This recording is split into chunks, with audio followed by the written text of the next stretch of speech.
Goedenavond allemaal. Bonsoir tout le monde. Mijn naam is Vincent de Brouwer. Ik ben hoofd van de LITA België. En ik zal vanavond de pitch evening animeren in de afwezigheid van Madeleine, onze collega die dat over het algemeen doet. Madeleine is op heel gelukkige zwangerschapsverlof. Die heeft een dochtertje sinds een week of 3. Dus een happy event, en waardoor ik dan haar plaats inneem. Donc, je remplace Madeleine qui généralement fait les pitchs, anime les pitchs, mais qui aujourd'hui est en congé de maternité grâce à un heureux événement qu'elle a connu il y a quelques semaines avec la naissance d'une petite fille. Dus welkom. Jullie kennen allemaal Lita. Ik zal mezelf heel even voorstellen. Ik ben dus bij Lita aangekomen 2 jaar geleden om Lita te leiden. En mijn oorsprong professioneel is bankair en NGO-wereld. En ik heb eigenlijk bij Lita, en zo wil ik ook Lita voorstellen, het beste van de 2 werelden gevonden, waar ik echt geld kan laten gebruiken voor het beste van de maatschappij. Donc, en 2 mots, je suis Vincent de Brouwer, responsable de l'ITA Belgique. J'ai rejoint l'ITA il y a 2 ans. Et la façon que j'ai généralement de présenter l'ITA est de me présenter moi-même en disant que je suis originaire du secteur bancaire, mais j'ai également beaucoup travaillé dans le secteur des ONG et que j'ai trouvé chez l'ITA le meilleur des 2 mondes dans lequel on peut vraiment faire fructifier son argent pour le mieux de la société. Dus dat is Lita. Vanavond pitchavond. Er waren 2 maatschappijen die hun pitch moesten doen.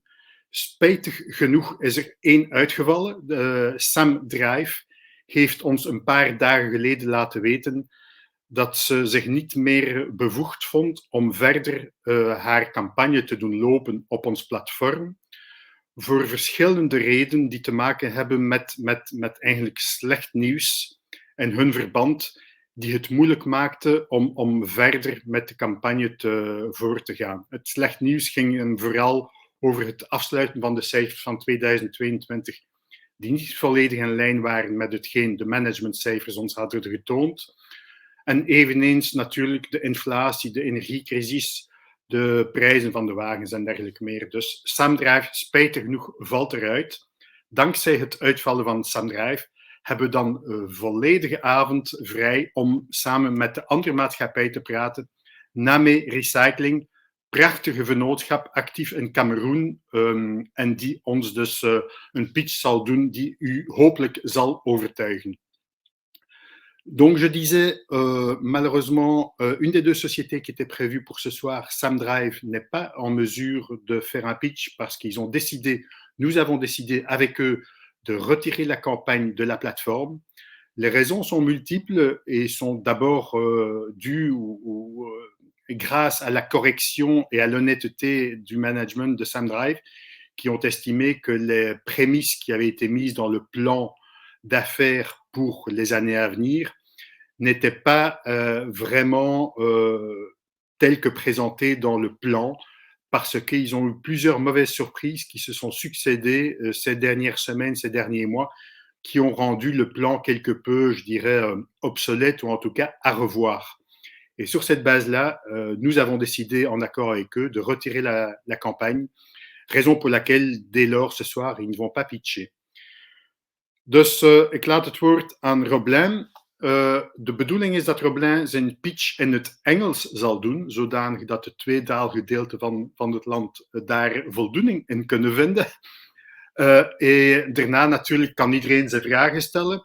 Heel even herinneren hoe het marcheert op jullie scherm.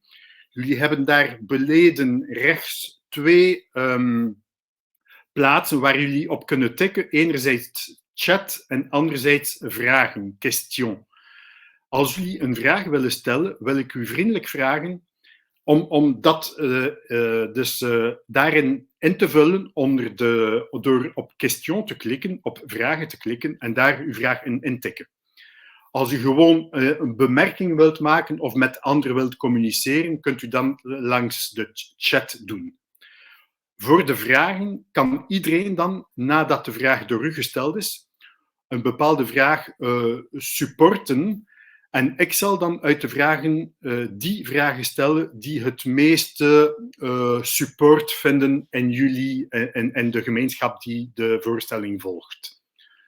Donc, je disais, la présentation par Namé, par Roblain de Namé Recycling se fera en anglais. Mais il est important de noter que vous pouvez utiliser les deux onglets en bas à droite de votre écran. L'un est intitulé chat, l'autre est intitulé questions. Dans le chat, vous pouvez échanger vos impressions, vos idées et lire un petit peu ce que les autres éventuellement pensent de l'exposé ou des considérations générales.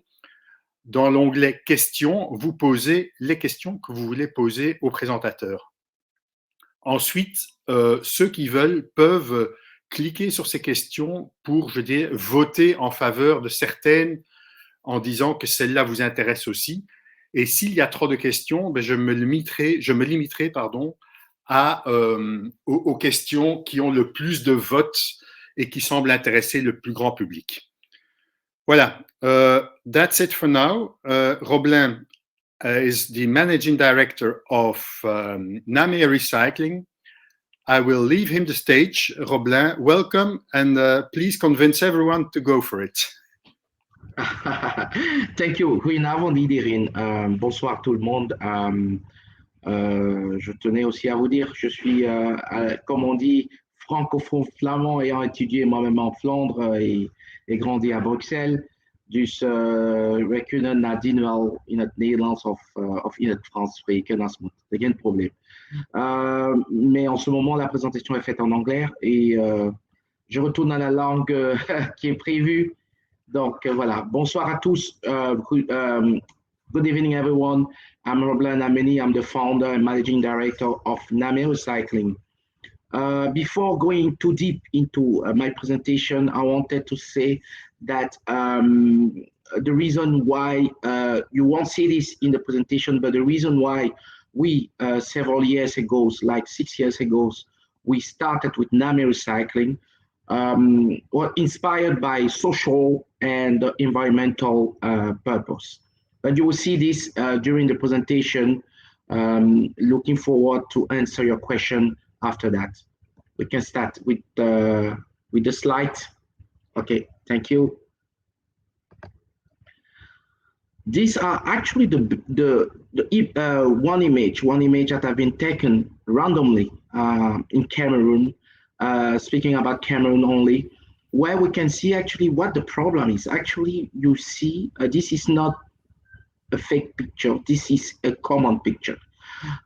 Actually, in Cameroon only, and more in other countries of Africa, if I take only Cameroon, we're producing approximately 600,000 tons per year of plastic. This is creating very, very, very high health issues. And also, this has an impact on the well-being of the population.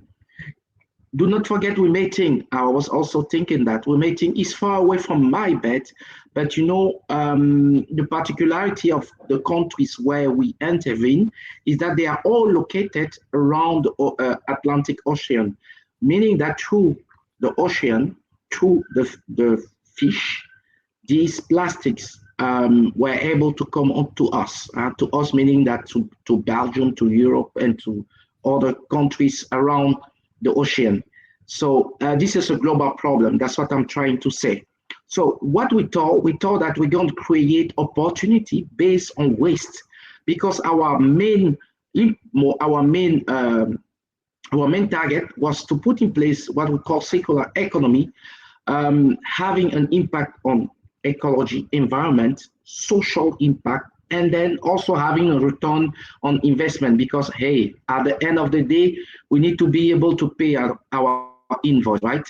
So what do we do? How we do this? We are collecting plastic waste. So we are going with our own waste collectors in places where plastic are coming together, or we are collecting also in the streets of several big cities of Africa. We are collecting in Douala, we are collecting in Yaoundé, we are collecting in Kinshasa, in Libreville, where people are bringing their bottle to us, and where we are compensate this effort by paying, by giving a compensation, a financial compensation. We are doing also sorting and washing, shredding, extrusion, and at the end we do have product. This end product ensure that we are able actually to compensate everyone that have been taking part to this supply chain, putting in place then something that allows us not to see bottles, plastic bottles, and other kind of plastic as waste, but a primary good for the production of this end product. That's how we try to put things in place in several countries where we are working. This is one of our factories. This is one of Douala, where we are collecting and transforming, processing all the waste. I want to emphasize this last one, what we call Central d'achat, Alcop Centra of Purchase Centrum, where actually this is built in neighborhoods with a high level of population living together, to be near to the population, trying to have them, to encourage them not to put their waste all together, but to segregate their waste and to bring the plastic to us.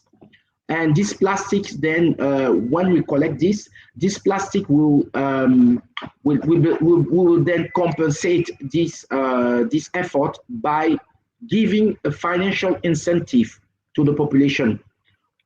This, for example, one of these, we are collecting with each single center as this 20 tons a month, knowing that 1 ton of plastic is about 28,000 plastic bottles.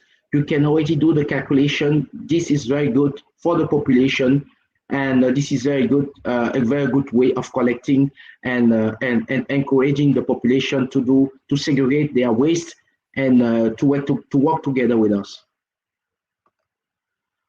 As I said, we are located in Douala, Yaoundé, Gabon, in Libreville, and Kinshasa. We are working together to put in place our activity also in Ivory Coast and Burkina Faso. Our structure, as you can see, our mother company is based in Brussels, NAMé Recycling, Belgium.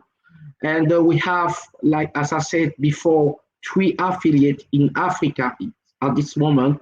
We have Cameroon, Gabon, and DRC, and we are opening together with the Castel Group, the Group Castel, in Ivory Coast and Burkina Faso. Now, it's maybe important to have a look at our financial structure. How is our equity versus our debt? At the end of 2023, these are the number we are looking at when we will be concluding our round of investment at the end of this year. So if there's question on this one, we can come back to this. So what you can see here is the very beginning. We started our activity in 2016, where of course we collected nearly nothing because we just started. Then you can see actually that we have been moving forward, and our turnover has been exploding the last years. I mean, and we want to keep this growth. That's where you see 2023 this year, where we expect to process more, and also to implement actually our plan of producing plastic pallets. This plastic pallet will be used by the breweries, Castel Group, and other ones, Guinness, and so on, to fight against deforestation. As you know, in Africa, one of the main fight that we are doing now is to avoid that, what we call in French, le poumon de l'environnement, or the small raining forest that we do still have in Central and West Africa. We are fighting against the destruction of it. If you know that 3 wooden pallets is equal 1 tree. Imagine the amount of trees that have been cut down just to transport our goods. So we thought it's time maybe for us to use the collected plastics and to make plastic pallet, recyclable plastic pallet out of them, so that we can also fight against deforestation in the rainforest and stop actually the impact of using wooden pallet on the forest. It's something good for all of us on our planet. Here is some our numbers, financial numbers. You can see in 2000 we went for since 2020 until the expectation in 2026. This year we are almost at the turnover, almost at the end of the year, of course, December 31st of December, so the closing, almost 2 million euros revenue from sales. But we are still, our net result is still highly impacted because of the depreciation, the high depreciation that we do have, following the fact that we invested since 2020 a lot in our assets. So we expect to move forward with this plan to 2026, where we expect to be at the level of almost 10 million turnover per year.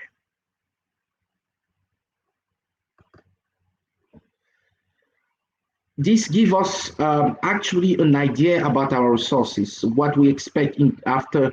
You can see that this year we expect actually, when closing our round of investment, to have a positive cash flow.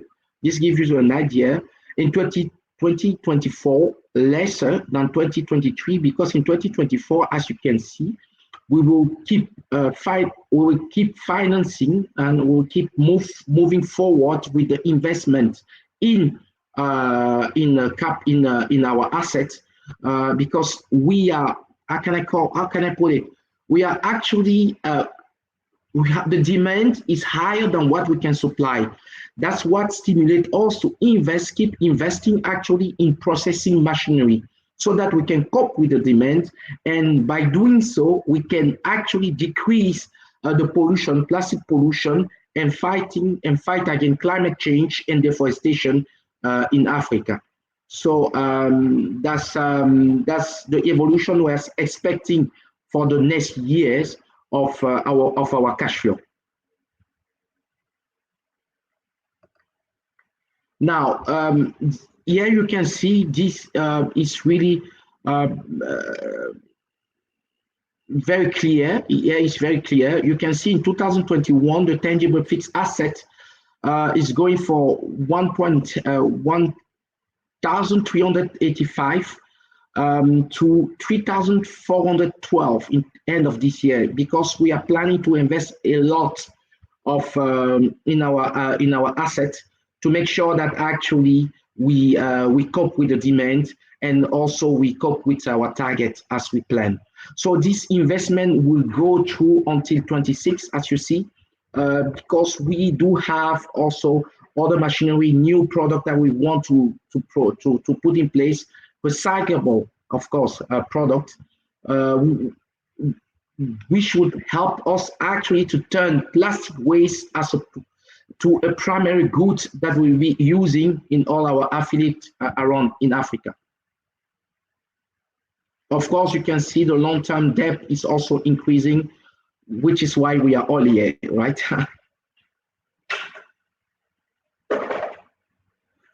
This is a small one, but it gives you an idea of our main sources of turnover. International sales, the first line, pre-consumer. Pre-consumer are actually waste are not waste, but how can I call it? These are post-using, post factory waste. So these are very good grades. These are pure, and but as the industrial waste is a lower quantity of our collection, that's why we do make only 9% with it in our turnover. If you take a look into 2023, we're expecting just 9%. This will count just for 9%. The international sales, those are actually the post-consumer, meaning after you have used your bottles, you have used your plastic, we collect your plastic from your table or from the streets. We transform it as a primary good that will be then put into at the disposition of at the usage of other industry. This is what we call here international PET flakes, international sales, because we are selling to a lot of people, which we are very happy with the quality of what we are putting as primary goods at their disposition. So also the local sales, this amount you see will increase through the year, because we believe that we have to try to produce locally, to transform locally, and to generate revenue locally, because we do understand that this has a higher added value for the local population when we transform everything locally. So that's why we are slowly transforming the local markets where we are present, like in Cameroon, Gabon, and DIC. We're trying to create the demand for our product, so that this percentage of turnover will increase year after year, and we expect this to count for at least 13%. But if you add it to what we call producer contribution, which is actually what the Castel Group and other breweries are paying us for collecting their waste in the street, what we call the producer responsibility. If you sum this percentage with the local sales, and of course with the pallet local sales, our new product, then we are almost at 40 to 50% more or less. We want to get out of the local turnover, realized turnover in those countries, in Cameroon, in Gabon, and in Congo, without having to send it to international clients.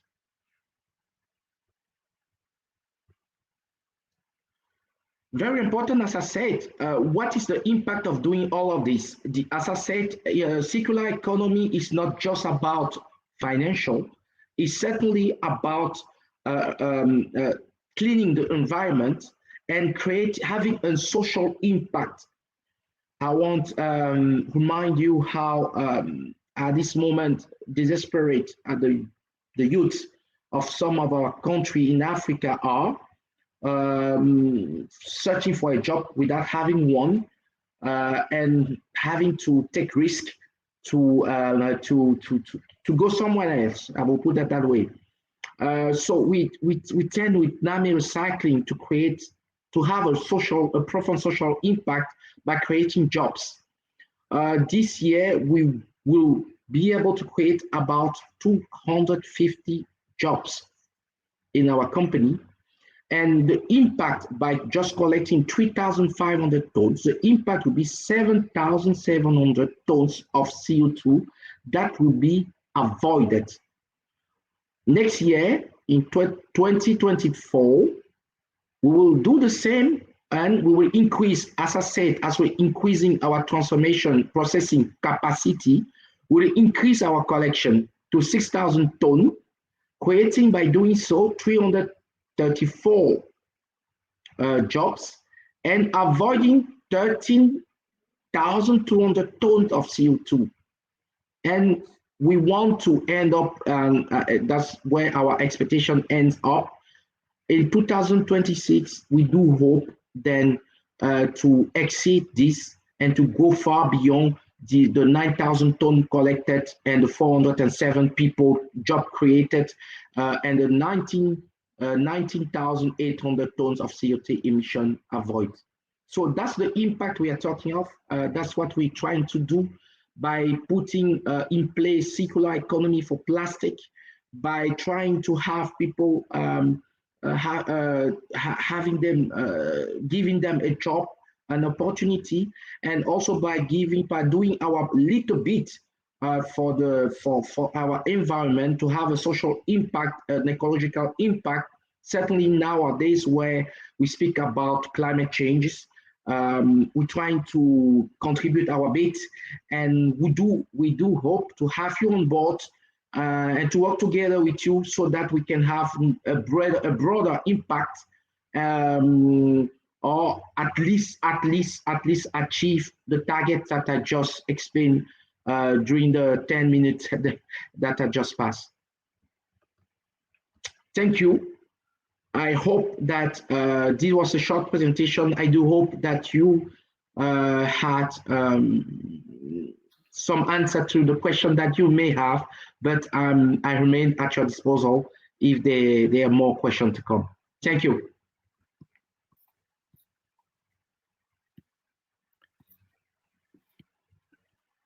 Thank you. Thank you, Roblain. I hope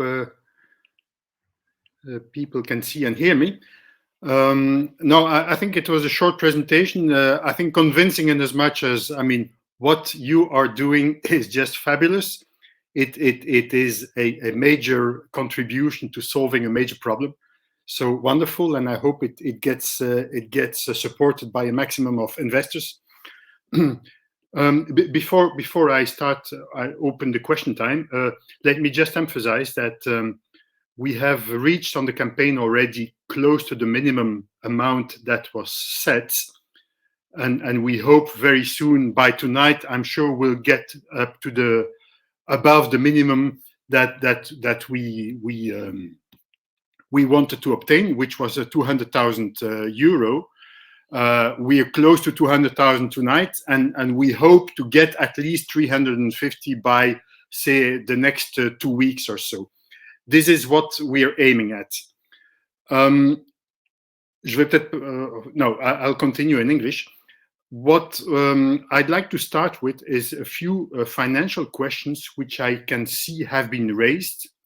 One relates to the equity, the equity increases, the capital increases that are foreseen for 2023 and beyond. Donc, il y a des augmentations de capital qui sont prévues en 2023 et au-delà.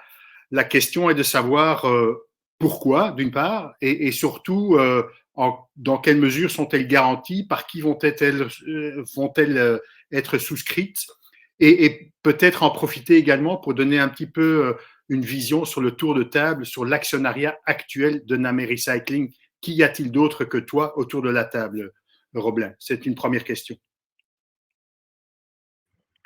Okay, I think I will continue in English or in Dutch, yes, or French. I don't know what is. You can continue in English. I should have continued in English as well. Sorry. No worries. Actually, there's a fund that will certainly invest within NAME in equity. Is the Victrix, which is actually a family office that will take part to NAME Recycling. They have been seduced about what we are doing, and they want to be part of the story on a longer term. So besides me, I'm one of the shareholders. I'm not the only shareholder. We have we have two family offices. One of the family Van de Sijpe of the Bank van Breda, ex-Bank van Breda, and we have we will have Trust also, which is taking part to NAME. And we do have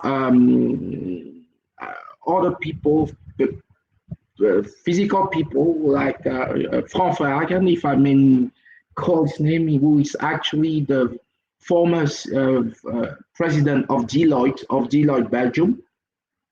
We have the former CFO of Indave, which is also one of our main shareholder. We have several shareholders and small, like we call the 3F: friend, fools, and family, taking part to this story. So that's how more or less our shareholding is structured. So, but we are coming in a part where actually we do need to grow faster because the challenge are still there, and that's when we start then turning to other way of financing than the 3F: the friend, the fools, and the family. Okay, so thank you. So somehow the capital increase for 2023 is virtually certain to be subscribed, right? Exactly. We do have actually already an accord for it. Then there is an additional financial question which is asked, relates to the interest rate. I mean, in the due diligence, we mentioned that you have loans outstanding with Triodos at a rate which is how much? Something like 2.5, around 2.5%, 3% max. What is the difference? What can justify the difference in rate that you pay to Triodos and the rate that you're ready to pay to the LITA investors? Okay, I think time changes, right? we much wanted to be, I mean, time changes. The Triodos one was taken short after 2016, already some years ago. And then we also feel that we are able today to contribute to that amount and to have a return on investment of that amount, because we are getting to a much more mature story. So we are able today to go for the biggest capital with the interest rate at that level, because we feel more comfortable, we are more stronger, we are more how can I call it? We are more our financially are more better. So of course this is also the law of the market actually at this moment for the loans going to giving by giving to company as ours. So oui. Je vais peut-être continuer en français un petit peu. Je pense qu'il y a une raison supplémentaire, c'est que le prêt que nous proposons de souscrire à nos investisseurs est un prêt subordonné. C'est un prêt donc dont le remboursement, le cas échéant, est subordonné au remboursement préalable de tous les prêts bancaires. Ça justifie en partie une augmentation, enfin pas en partie, pour une bonne partie, l'augmentation du taux, parce que dans les analyses financières, c'est souvent comparé, je dirais, à du capital ou à du quasi-capital. Ce n'est pas du capital, vous n'avez pas de droit de vote, vous n'avez pas de participation à la société, mais par contre, vous prenez un risque qui est plus élevé que ce que prennent les banques en octroyant des prêts seniors.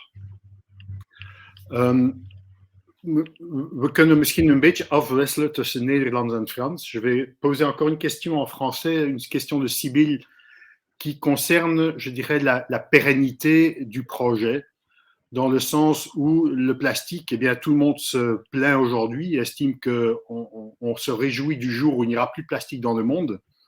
Et je pense que oui, c'est vrai que c'est une calamité dont on devrait se défaire. Et pourtant, c'est là-dessus que c'est votre objet social, vous vivez sur le plastique, entre guillemets. Et je vais formuler un peu différemment. Si la législation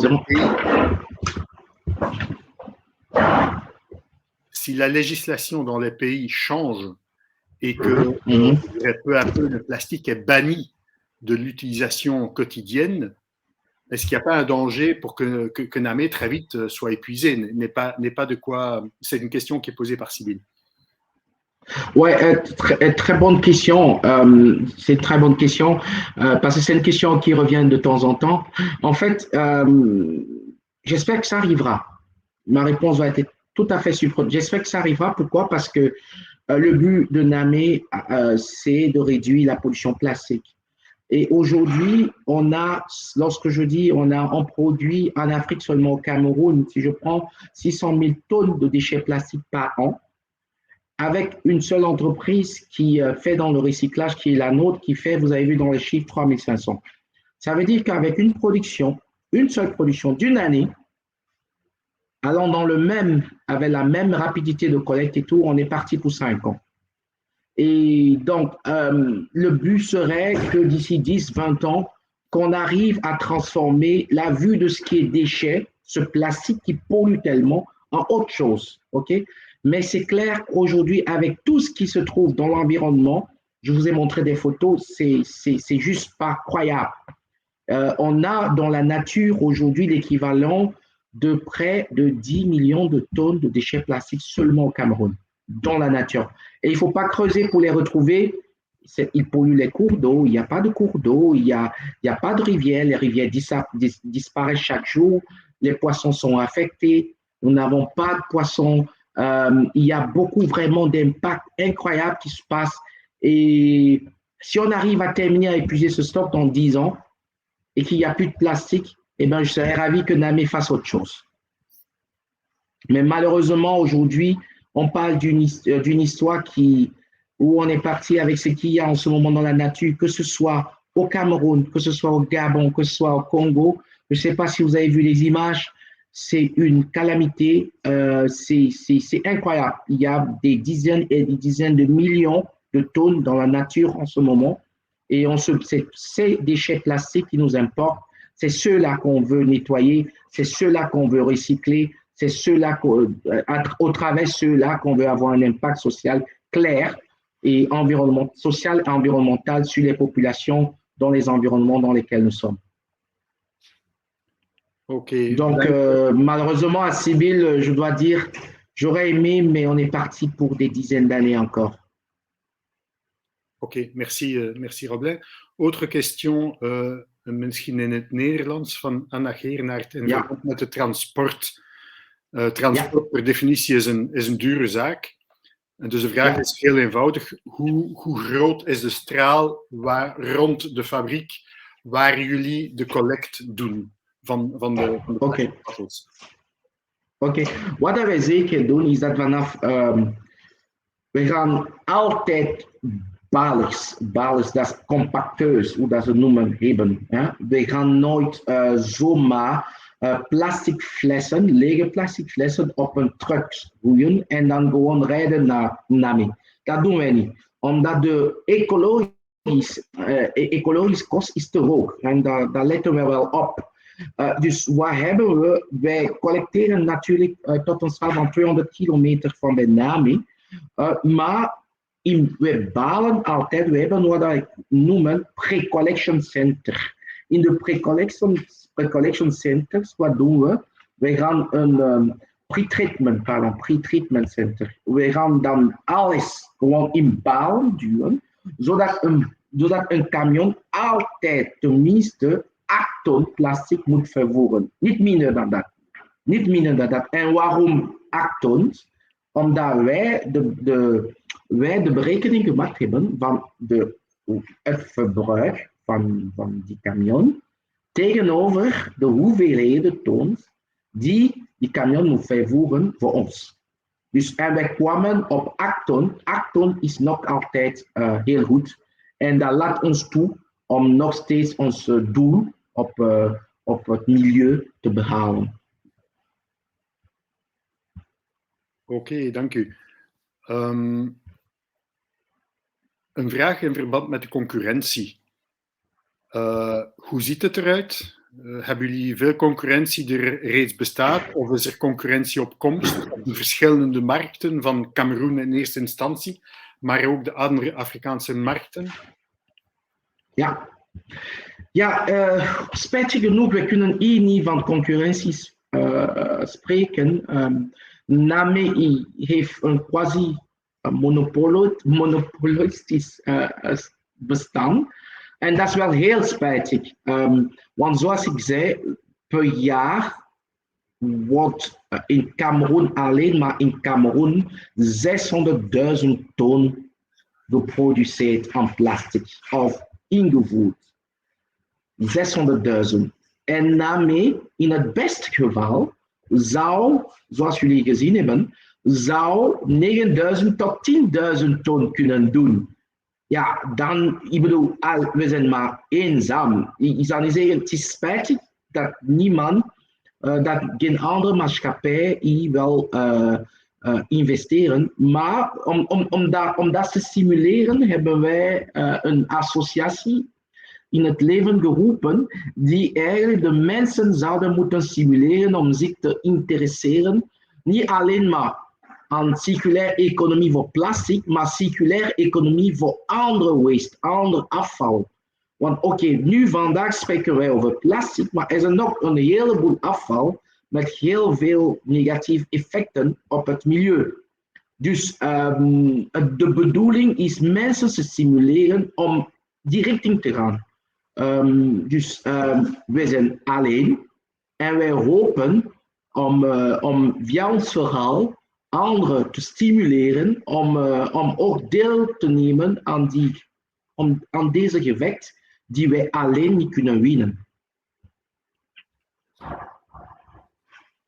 Oké, bedankt daarvoor. Ik heb hier een andere vraag, interessante vraag van Thierry de Flandre in verband met het financieel model. Die stelde een beetje een vraag in welke mate het bedrijf inderdaad de nodige cashflow kan genereren om uiteindelijk dan toch wel rendabel, of niet alleen rendabel, in eerste geval zijn lening kan terugbetalen en uiteindelijk profitable zijn. Dat blijkt vandaag nog niet het geval en de vooruitzichten op middellange termijn tonen nog verliezen. Hoe analyseer je dat? Hoe wordt dat bekeken door jullie raad van bestuur? Ja, dat is een goede vraag. Dat is een hele goede vraag. En fait, vous devez voir que tout ce qu'on a fait dès le jour 1, c'est d'investir dans les actifs et de mettre en place une histoire. Lorsque vous analysez NAME, vous analysez le début, qui est en fait le début de la supply chain, qui est la collecte. Nous avons un montant, je veux dire, un nombre incalculable de tonnages disponibles, 600 000 tonnes l'année. À la sortie, de l'autre côté, ce qu'on appelle des produits finis, qui sont des bancs de séclage et des palettes, nous avons des contrats fermes signés avec des gros groupes internationaux comme le groupe Castel, comme Bolloré, qui est très actif en Afrique, comme d'autres groupes, comme Lafarge et comme le groupe Orange, etc., où ils assurent, sont des contrats fermes, où ils assurent de prendre tout ce qu'on va produire, n'est-ce pas, au travers ces déchets. Donc, maintenant, il reste que le milieu, le processing. Donc, on a été très prudent, très prudent. Donc, on a assuré qu'on peut collecter assez.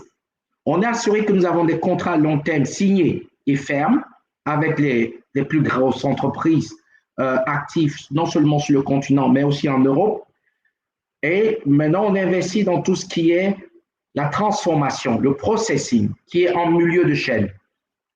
Sachant que les deux attendent, comment dire, les deux parties satellitaires sont couvertes. Donc maintenant, il suffit pour nous de mettre en place un système de production, de processing, lean, qui pourrait lier ces deux. Donc, c'est pour ça qu'on est avec beaucoup de sûreté et beaucoup d'assurance, je dirais. On regarde l'avenir parce qu'on est couvert par des contrats long terme qui durent 3-4 ans souvent. Donc, je prends le contrat avec le groupe Castel, on parle de 3 ans. Avec Lafarge, on signe la même chose. On a des contrats avec Nestlé qui, au travers, nous collecte dans différents pays, dont le Cameroun, la Côte d'Ivoire, le Gabon. Ils sont des contrats à long terme qui, eux, nous assurent un certain revenu et la multiplication de la valeur ajoutée va se faire qu'au moment où nous aurons pu mettre ces produits à la disposition des clients. D'où, pour nous, le renforcement aujourd'hui de notre actif de production, de nos actifs de processing. C'est pour ça que l'accent y est mis aujourd'hui seulement à ce niveau. J'espère que ça a répondu à la question. We zijn vrij zeker van ons stuk, als ik zo mag zeggen, omdat we eigenlijk vanaf dag 1 hebben we heel veel geïnvesteerd in eerst collectie. Hoe kunnen wij zorgen dat we een grote hoeveelheid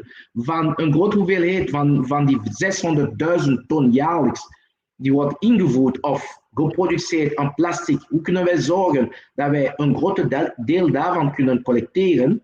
Nadien, wat hebben wij gedaan? Wij hebben dan een contract, lange termijn contract getekend met een aantal grote ondernemingen, waarvan de Kastelgroep, waarvan Orange, zelf Orange Telefonie, waarvan Lafarge en Nestlé. Dus nu moeten wij zorgen dat wij investeren en goed investeren in het middenstuk. En het middenstuk is voor ons processing, machinery, zodat wij dan het product kunnen aanbieden aan grote bedrijven die daar gevraagd hebben. Een product met added value, die dan ons in staat stelt om geld te genereren en onze afbetaling te kunnen blijven doen. Ok, merci Roblain. Une autre question technique cette fois-ci de Paul de Canière à propos de la technique de pyrolyse. Est-ce que c'est quelque chose que vous faites? Est-ce que c'est quelque chose que vous envisagez? C'est-à-dire, si je comprends bien, parce que je ne suis pas le technicien, moi, de transformer le plastique en gaz ou en produit pétrolier? Je te laisse expliquer. Oui, tout à fait. C'est quelque chose qu'on envisage et qu'on aimerait faire. Ça va rendre. En fait, je n'ai pas de bouteille ici. Vous savez, sur une bouteille, vous avez 3 types de plastique. Okay? Vous avez le capuchon qui est fait en HDPE. Vous avez la bouteille qui est faite en PET. Et vous avez en fait la bande qui est au milieu, l'étiquette qui est faite en autre. C'est du PES, je crois. Bon, c'est différents types de plastique. C'est ce qu'il faut retenir. Maintenant, pour le capuchon de la bouteille qui est fait en HDPE, avec celle-là, on pourra faire des palettes. Et on est très content de dire qu'elles ne se retrouveront plus dans la nature et en même temps, on va sauver l'environnement. On a la bouteille en plastique qui est en PET. On est très content de dire qu'on peut faire des bandes de cerclage que Bolloré utilise pour faire le transport entre ces usines de stockage de ces emballages et de tous ces marchandises. Maintenant, il reste le PS au milieu et d'autres types de déchets plastiques qui sont très difficiles à recycler. Mélangés avec d'autres types de déchets, on pourrait alors faire de la pyrolyse et produire un type d'essence qui pourrait à leur tour servir à mettre dans nos camions et les utiliser pour faire les collectes. Donc, la boucle sera un peu plus bouclée qu'elle l'est aujourd'hui parce qu'on pourrait apporter une solution globale, totale, même pour ces plastiques qui ne sont pas recyclables de la manière assez traditionnelle qu'aujourd'hui. Je suis un très grand supporter de la pyrolyse et c'est quelque chose qu'on veut mettre en place. On est en discussion avec Perenco, je ne sais pas si vous connaissez Perenco, pour mettre en place ensemble un système de pyrolyse et voir comment on peut avancer là-dessus. Très clair, merci. J'ai une question qui n'a pas été posée, mais qui, je pense, est quand même intéressante et importante. C'est la structure de groupe où vous avez, je dirais, la société holding, la société mère qui est basée en Belgique. Comment expliquer, je dirais, cette structure de groupe et un bilan en Belgique qui est quand même assez important, alors que toutes les activités se passent essentiellement au Cameroun aujourd'hui, mais demain également au Gabon, en RDC et ailleurs. Oui. Ja, oké. Ik zou zeggen, ik ben zelf gegroeid in België. Dus voor mij was dat evident om die link te behouden. Dat is een liefdeverhaal. Ja, sorry, misschien, mijn vrouw is ook Belgisch, dus het is een liefdeverhaal. En ik heb ook de houtsteek om altijd een link te behouden met de technologie. Door in België te blijven, door een moedermaatschappij in België te hebben, dat laat ons toe om toch de technologische link te behouden met, sorry dat ik zo stel, het Westerse, het Noord, waar dat veel dingen gebeuren die nog niet in Afrika gebeuren. Donc, ce lien avec la Belgique nous permet à nous de pouvoir garder le lien pas seulement financier, hein, mais aussi le lien technologique, le lien de pouvoir aller vers d'autres entreprises qui font ce qu'on fait, mais encore mieux, et comme d'égal à égal d'entreprise belge en entreprise belge, pour en ce moment permettre le transfert des technologies vers l'Afrique qui en a tellement besoin. Donc ça nous donne cette flexibilité. Et aussi, il est beaucoup plus facile d'acquérir les actifs parce que tous nos actifs sont inscrits dans la maison mère belge. Hein, tout ce qui est à l'étranger appartient à NAMé Belgique. Donc, ça nous permet en fait de chaque fois avoir les meilleures conditions. Hein. Quand on achète, malheureusement, c'est une réalité qu'il ne faut pas ignorer. Quand on achète comme acheteur, comme entreprise belge, qu'on achète comme une entreprise tout à fait africaine, sans lien avec le monde, si je dirais, avec le Nord, c'est beaucoup plus difficile. Ça nous donne cette flexibilité qu'on aime bien avoir, ça nous donne cette flexibilité qui nous permet aussi de grandir un peu plus vite. Hein. C'est ça en fait le secret de notre progression. Ce qui effraie un peu ou souvent des investisseurs belges, c'est les aventures dans ce continent que on ne connaît pas trop et qui fait peur parce que c'est un continent qui malheureusement subit souvent des difficultés politiques, économiques, sociales. Est-ce que vous couvrez d'une façon ou d'une autre ces risques politiques dans vos investissements dans les différents pays?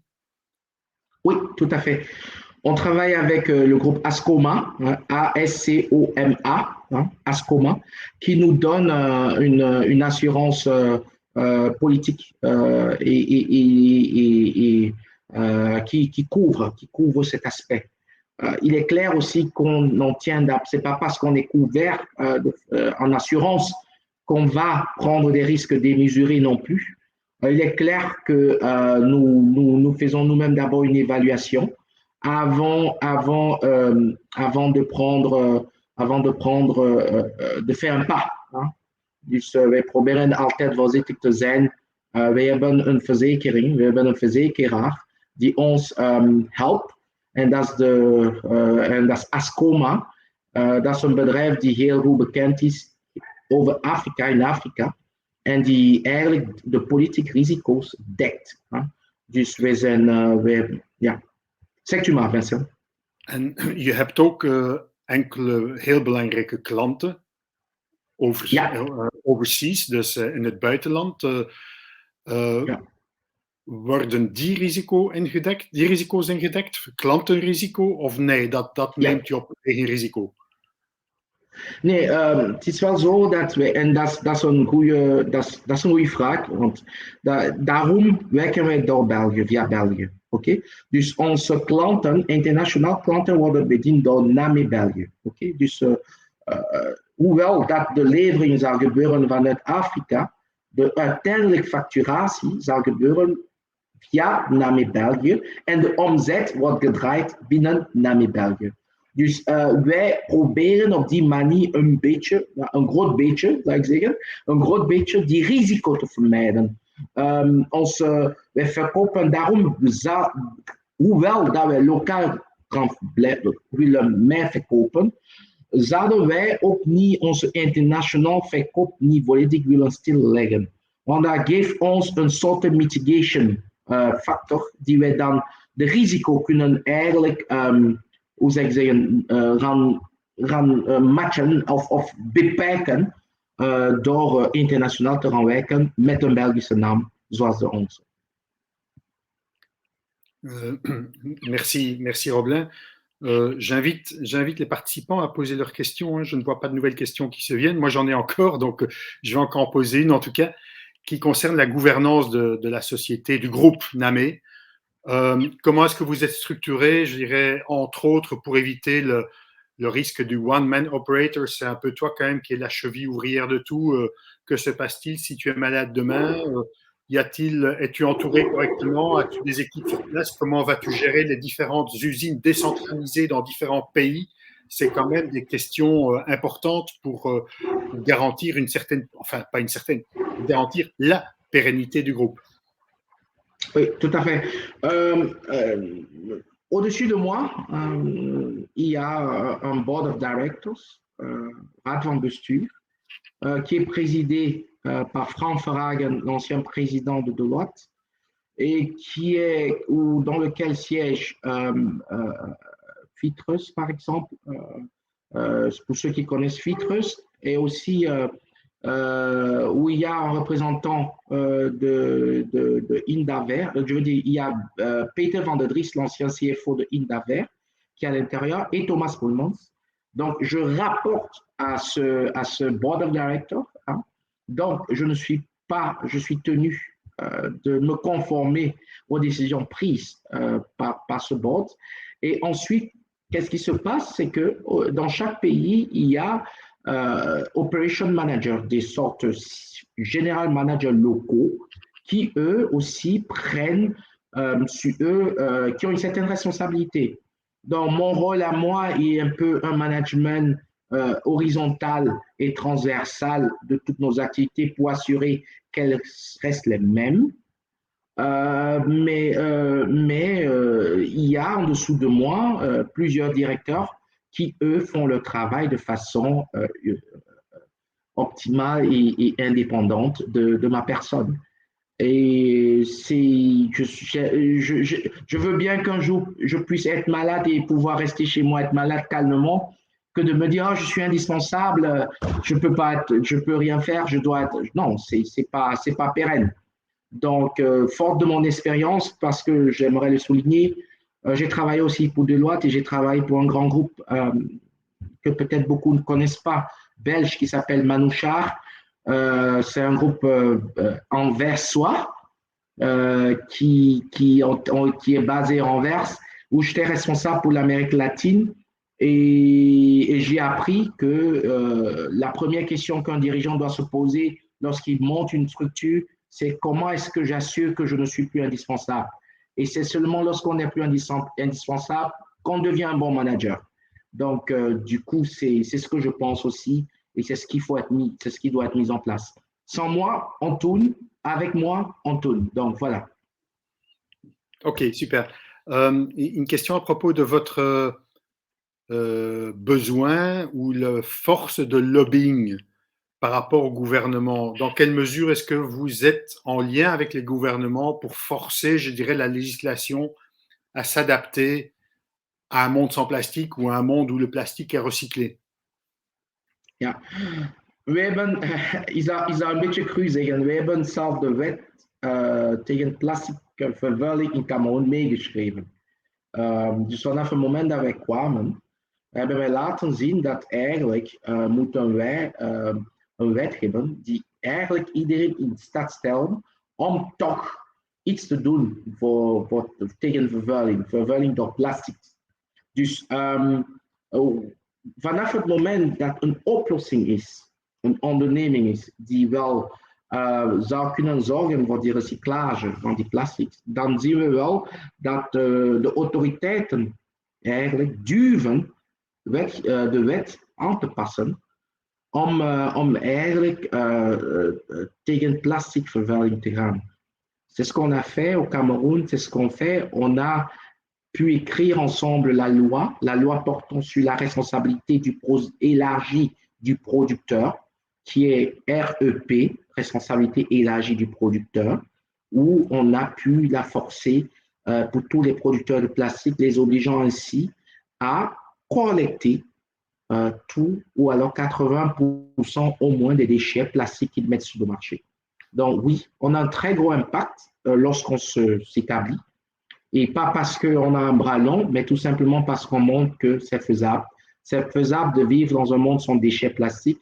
C'est faisable de mettre les lois en place qui pourraient stimuler le recyclage et surtout parce que ça génère des emplois et aussi ça nettoie l'environnement et pourquoi on ne le ferait pas. So I have a last question maybe from Axel relating to the difficulty or the easiness with which you can source talents. How do you proceed to source your talents in the different countries? What do you mean by sourcing of talent? Finding the right workforce. Yes, I who mean, are efficient, integer, etc., etc. Yeah, I should admit that this remain a real. This was a real problem at the very beginning because I came from I came back to Cameroon after more than 25 years in Belgium. So you should imagine that my work ethos was different of the one that I found here. But I believe that we should, with the right management, we should try to mix. To if you have one good seed, you should plant it around the other ones that will then follow the example. I cannot compare the efficiency in Africa, for example, to Europe, to other countries of Europe, but we are getting there by setting the goals, by making our story their story, by giving at the very beginning a kind of incentive to our workers, so that our NAME story has become their story. That's the only way we had to keep them going and to keep them moving, and that we are glad it's working. It's working actually. It's working very well. If not, we won't be able actually to achieve the growth that we have been achieving the last years. It's their story. It's them doing it. It's not me. I mean, I'm just managing the thing, but they are doing it. So I think the key is about motivation. It's about how you make this story their story, how you involve your workers to make and to see this as their home. I think the rest would follow. Great. I'm just going through the questions to make sure that I don't forget anyone, but I think I did ask the questions which were passed on the Q&A. I still have at least one question myself, and then I think we can round up relating to the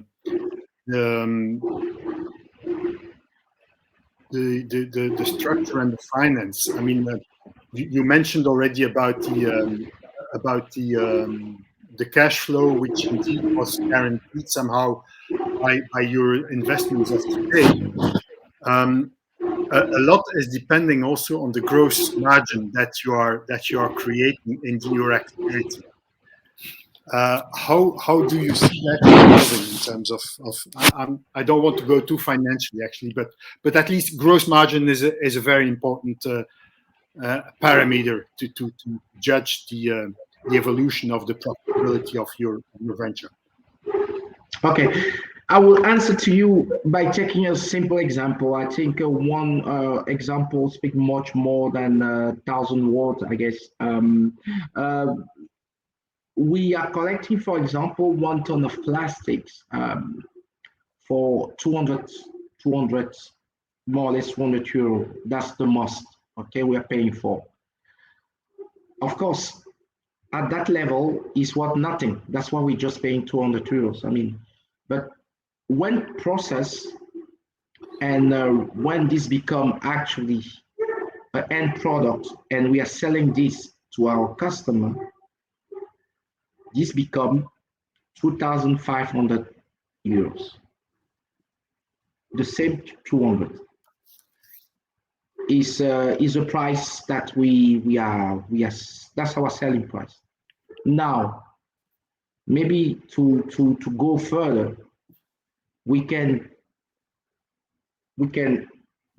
we can we can have at the end of the day more kept if we are lean during our processing.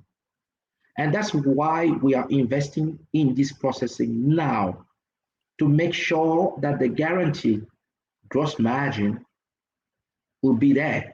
I mean, we want the better machinery, we want the better way of working, tools, to make sure that our gross margin are kept when we deliver.